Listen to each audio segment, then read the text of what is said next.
that it will be honor to the Bharat Ratna if award given to the Veer Savarkar. It would be grossly unjust for the freedom fighters and the freedom movement if Bharat Ratna is bestowed on Veer Savarkar. He is not known for fighting for the freedom, but for writing apologies to the British. He was more interested in aligning with the British rather than supporting the freedom movement.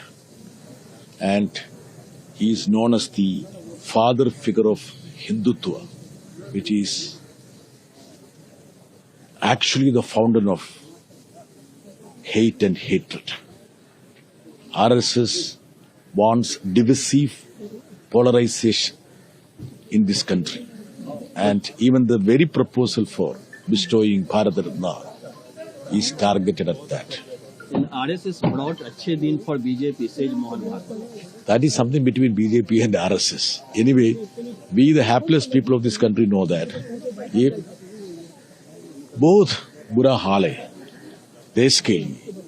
Surrendering in front of Trump, surrendering the rights of the lives of the livelihoods of the farmers. This is not an acha din. And my last question, the Kerala High Court questioned ban on entry of non-Hindu into temple, and the court noted that Kerala Hindu Places of Public Worship Act 1965 does not contain any provision prohibited the entry of non-Hindus into a place of religious. I was quite far off. I have not seen that actually. Once I see that, I will look into it. Sir.